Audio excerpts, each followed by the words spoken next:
ओम नमः शिवाय। हमारे दर्शक जो हमसे इतने लंबे समय से जुड़े हुए हैं वो बार बार मुझे कह रहे हैं कि जी कुंडली रीड करना सिखाइए। अब कुंडली से प्रेडिक्शन कैसे करते हैं, बहुत से सूत्र आपने बताए, अब कुंडली से प्रेडिक्शन कैसे करें। तो आपकी डिमांड पर मैं आज आपको ओशो की कुंडली मुझे बेसिकली एनालाइज़ करनी ही थी और अलग अलग एंगल से एनालाइज़ करनी है। इसमें भी एक सीरीज़ चलेगी अब। तो इस कुंडली के बहाने से मैं आज से बताना शुरू कर रहा हूँ कि कुंडली रीड कैसे करें, प्रेडिक्शन कैसे करें। तो ध्यानपूर्वक सुनिए और पूरा सुनिए। तो यहाँ पे हम टॉपिक आज ले रहे हैं मृत्यु के बारे में। अब आपको थोड़ा अटपटा लगेगा कि पहले ही मौत की बात हो रही है। तो ओशो ने अपने glimpses of A golden childhood में बताया हुआ है, उनकी बुक है। उन्होंने कहा कि किसी ज्योतिषी ने उनके माता पिता को बताया था कि इस बच्चे को बहुत मृत्यु भय है। 7 साल की उम्र में, फिर 14, फिर 21 साल की उम्र में, इस तरह से था। और घर के लोग बहुत डरे हुए रहते थे, बहुत सहमे रहते थे।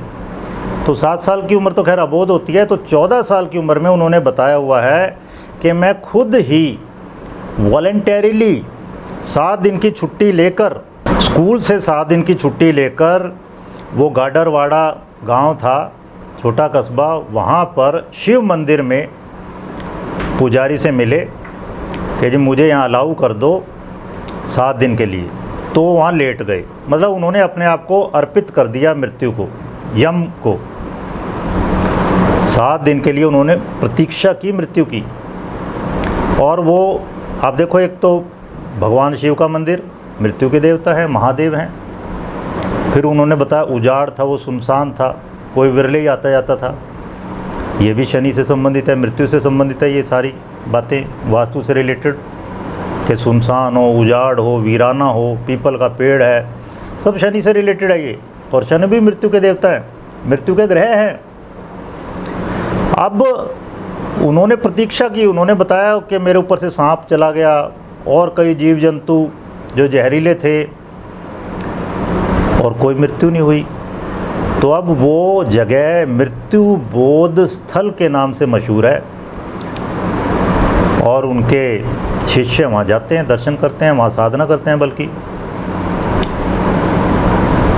तो उन्होंने एक हिसाब से मृत्यु की साधना की और उनका भय दूर हो गया और पूरी निडरता से, जोशो खरोश से उन्होंने बोला इतने सालों तक। वो उनके प्रवचन इतनी किताबें बन गई। अब देखो, उनकी बहुत सारी पुस्तकें हैं। मैं मृत्यु सिखाता हूँ, क्या ईश्वर मर गया है, मरो है जोगी मरो, गोरख वाणी पर आधारित है ये। मृत्योर मां मृतम गमय महामंत्र कठोपनिषद है। कठोपनिषद में, कठोपनिषद पे बोला उन्होंने, कठोपनिषद मृत्यु से संबंधित है। कठोपनिषद में नचिकेता की कहानी है। उसमें ये नचिकेता और यम के बीच में हुई बातचीत के बारे में बताया गया है। नचिकेता को कठोपनिषद में सबसे पहला साधक, सबसे पहला जिज्ञासु बताया गया है, छोटा सा बच्चा। और वो मृत्यु का भेद जानने के लिए यम के द्वार तक पहुंच गया और यम के द्वार पर उसे पूर्ण ज्ञान की प्राप्ति हुई। तो कठोपनिषद का सीधा संबंध, मृत्यु के देवता यम उपदेश दे रहे हैं, मृत्यु के रहस्य का ज्ञान करवा रहे हैं। ओशो ने कहा आचार्य मृत्यु, आचार्य मृत्यु है, क्योंकि वो सड़े गले विश्वास, या ये कह लो आप अज्ञान की मृत्यु करवा देते हैं और ज्ञान का उजाला करते हैं। फिर महावीर या महाविनाश उनकी एक पुस्तक और है, सपना यह संसार, पलटू दास के प्रवचनों पर, पलटू दास की वाणी पर आधारित है ये। तो उन्होंने, आप देखिए, बहुत ज़्यादा मृत्यु के बारे में लिखा है, बोला है बेसिकली। तो वो बाद में पुस्तकें बन गई। क्यों बोला उन्होंने? कहीं ना कहीं होरोस्कोप में होगा ना ये सब। अब हम तो नहीं इतना ज़्यादा मृत्यु के बारे में बात करते। मैं गया हूँ मणिकर्णिका घाट बनारस में, 3-4 घंटे मैंने साधना की है, शमशान साधना। लेकिन कोई हम हर रोज़ थोड़ा जाते हैं। लेकिन ओशो तो गांव में जो भी कोई मरता था उसके साथ जाते थे शमशान, और उन्होंने शमशान साधना की, रात में की बल्कि। तो कुछ तो खास होगा ना उनकी कुंडली में, तो वो मैं आज डिस्कस करने वाला हूँ। इस बहाने से हम एक एक इस तरह टॉपिक लेके कुंडली में कौन सी चीज़ कैसे देखें। अब कुंडली में ये समझ लीजिए मृत्यु कैसे देखें। मृत्यु के लिए अष्टम भाव, अगर प्रथम भाव लग्न अगर जन्म है तो अष्टम भाव मृत्यु है। तो पहले तो ले लो काल पुरुष की कुंडली। हमेशा काल पुरुष की कुंडली में पहले तो 8वां भाव, 8वें भाव में पड़ने वाली राशि कौन सी है? वृश्चिक राशि। और इसका स्वामी कौन है? मंगल। वृश्चिक राशि में ना तो कोई ग्रह उच्च का होता है, ना कोई ग्रह की मूल त्रिकोण राशि है वो, बल्कि उल्टा चंद्रमा वहाँ नीच का हो जाता है। और मंगल की वो नेगेटिव राशि है। मंगल की पॉजिटिव राशि कौन सी है? एरीज, मेष राशि। ठीक है, तो ये क्राइटेरिया। पहले मैं क्या बता रहा हूँ, काल पुरुष की कुंडली में क्या क्या देखना है। काल पुरुष की कुंडली में अष्टम भाव और उसका स्वामी, ठीक है, अष्टम भाव में कौन सी राशि पड़ती है? वृश्चिक राशि, उसका स्वामी है मंगल। इनको एनालाइज करेंगे उस व्यक्ति की कुंडली में। और क्या एनालाइज करेंगे? भावात भावम न्याय। भावात भावम न्याय क्या है? लग्न से अष्टम से हम मृत्यु देखते हैं, तो अष्टमात अष्टम, 8वें से 8वां भाव यानी कि तीसरा भाव, वहाँ से मृत्यु देखेंगे। वहाँ जो राशि पड़ी होगी, जो वहाँ का स्वामी होगा, जिस तरह काल पुरुष की कुंडली में वहाँ तीसरी राशि है, उसका स्वामी बुध, वहाँ से भी मृत्यु का विचार करेंगे। ठीक, अब आ जाइए, भाव हो गया, राशियाँ हो गई। अब आइए, इसका ग्रह कौन है? कारक कौन है मृत्यु का? कारक है शनि। शनि कारक हैं मृत्यु के। और शनि के लिए साधना किसकी करते हैं? या तो डायरेक्ट शनि की या भगवान महादेव की। तो शनि कॉन्ट्रैक्शन के, संकोच के कारक हैं।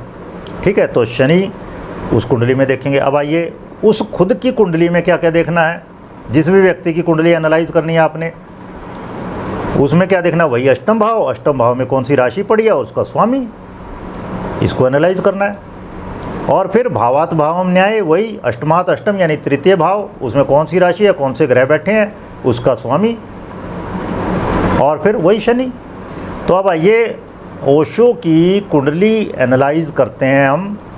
ओशो की कुंडली मैं यहाँ आपको दिखा रहा हूँ।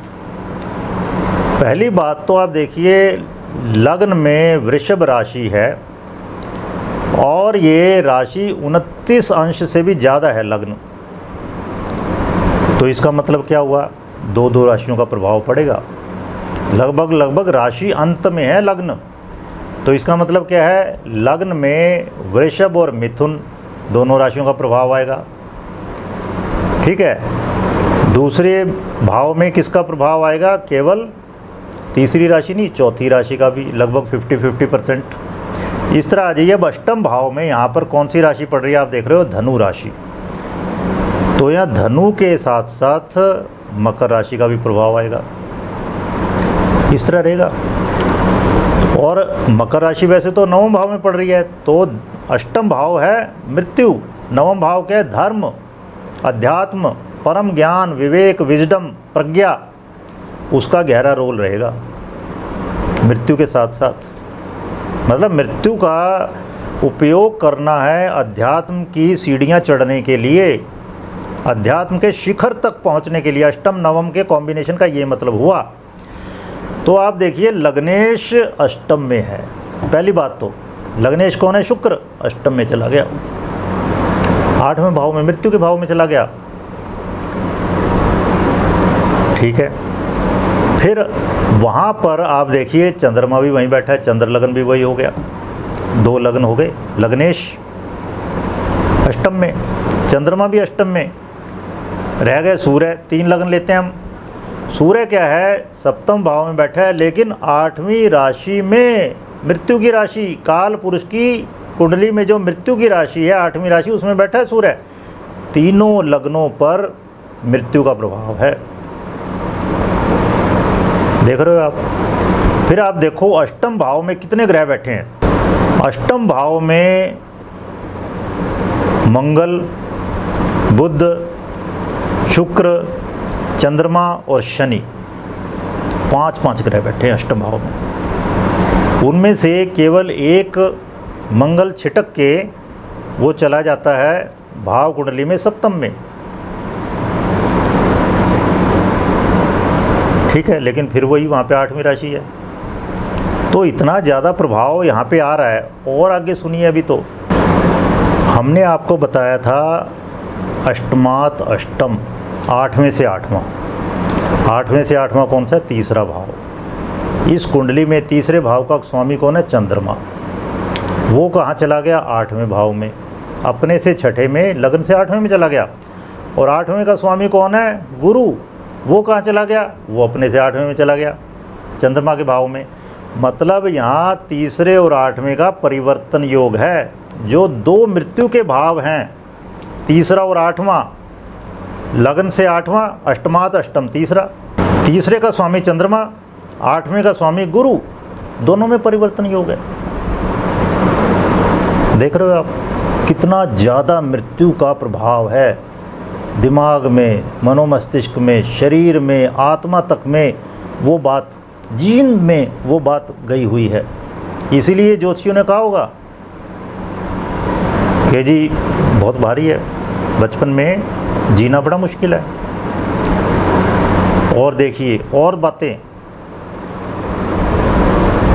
पहले भाव का स्वामी शुक्र अष्टम में, दूसरे भाव का स्वामी बुध अष्टम में, तीसरे भाव का स्वामी चंद्रमा अष्टम में, 5वें भाव का स्वामी बुध अष्टम में, छठे भाव का स्वामी शुक्र अष्टम में, 7वें भाव का स्वामी मंगल अष्टम में, 9वें भाव का स्वामी शनि अष्टम में, 10वें भाव का स्वामी शनि अष्टम में, 12वें भाव का स्वामी मंगल अष्टम में। मतलब 9 भावों के स्वामी ग्रह अष्टम में बैठे हैं।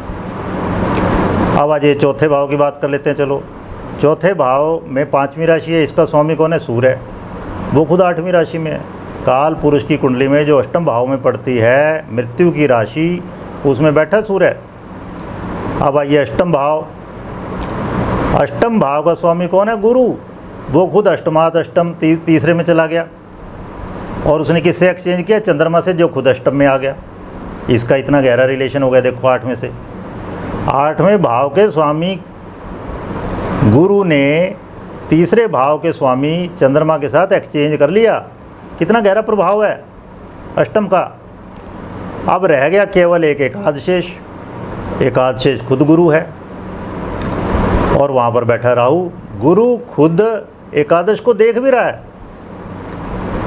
मतलब गुरु ने क्या किया? गुरु जिस राशि में बैठा है, चौथी राशि में, वहाँ के स्वामी को तो भेज दिया अष्टम में। खुद वहाँ बैठ के अपने भाव एकादश को देख रहा है 9वीं दृष्टि से। मतलब आप देख लीजिए। और वहाँ पर राहु भी है, राहु को भी देखा गुरु ने। अष्टम का स्वामी होने के नाते गुरु ने राहु को देखा। बच गया कौन? केतु। पूरी कुंडली में आप देखो अष्टम का कितना ज़्यादा गहरा प्रभाव है। केतु को छोड़कर सभी भाव स्वामी, सभी ग्रह अष्टम से प्रभावित है। अष्टम भाव से, अष्टम भाव में जो राशि है 9वीं, उससे, या फिर 8वीं राशि से। सूर्य 8वीं राशि में बैठा है। फिर आ जाइए, हम अगर लें काल पुरुष की कुंडली के हिसाब से लें कि जी 8वीं राशि, 8वां भाव, 8वां भाव तो आप देख लिया आपने, 8वीं राशि में देख लिया। ये 7वें भाव मार्ग स्थान में पड़ रही है और इसमें सूर्य है। तो आप देखिए काल पुरुष की कुंडली के हिसाब से लें तो अष्टम भाव, वहाँ का अष्टम भाव यानी 8वीं राशि, वो यहाँ मार्ग स्थान 7वें भाव में पड़ रही है, वृश्चिक राशि। और वहाँ का स्वामी मंगल अष्टम भाव में चला गया। भावात भावम के हिसाब से लें, मतलब तीसरी राशि यहाँ पड़ रही है इस कुंडली में दूसरे भाव में, और उसको इतने सारे ग्रह अष्टम में बैठ के देख रहे हैं। इस कुंडली के अष्टम में बैठ के देख रहे हैं। और शनि भी अष्टम में है। अब आ जाओ ओशो की इस कुंडली में, वो मैंने बता ही दिया आपको कि अष्टम भाव में इतने सारे ग्रह बैठे हैं। सभी भावों के स्वामी लगभग इन्वॉल्व हो गए। अष्टम भाव का स्वामी वो अष्टमात अष्टम तीसरे में चला गया। गुरु है खुद, गुरु क्या परम अध्यात्म का ग्रह है। तो यहाँ मृत्यु का सीधा संबंध बन गया परम अध्यात्म से, साधना से, मेडिटेशन से, ध्यान से। मृत्यु को उससे जोड़ दिया गया। वो एक कथन है, एक्सेप्ट द इनएविटेबल, जो होना ही है उसको एक्सेप्ट कर लो। तो इसमें यही है अल्टीमेट क्या है, मृत्यु। चाहे वो विष्णु के अवतार हुए हों, चाहे कोई परम ज्ञानी हो, चाहे परम संत हो, सभी ने मरना है। तो ये तो मर्त्य लोक है, भूलोक। तो मृत्यु को एक्सेप्ट करके चलो तो आप समझ लो अध्यात्म में गहरे यात्रा कर सकते हैं। शनि कारक यहाँ रहेगा ही। तो अब इतनी सारी बातें यहाँ लग गई। आप देख रहे हो अष्टम भाव, 8वीं राशि, इनसे कनेक्शन बन रहा है सभी भावों का, सभी ग्रहों का। केवल केतु को छोड़ दो तो, और केतु भी बुध की राशि में बैठा है।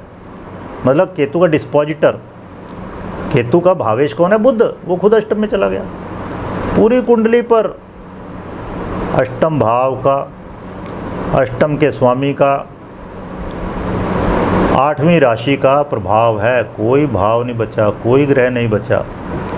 इसलिए उनका इतना ज़्यादा जोर है। इतनी सारी किताबों के तो टाइटल ही मृत्यु से संबंधित हैं। तो मेरे प्रिय दर्शकों, आप अब समझ गए होंगे कि एक पॉइंट लिया जाता है, कुंडली को एनालाइज करना है तो एक पॉइंट लिया जाता है, उससे संबंधित भाव काल पुरुष की कुंडली में पहले तो, दूसरा है मृत्यु से संबंधित 8वां, 8वीं से 8वां, और उनके फिर स्वामी और फिर कारक।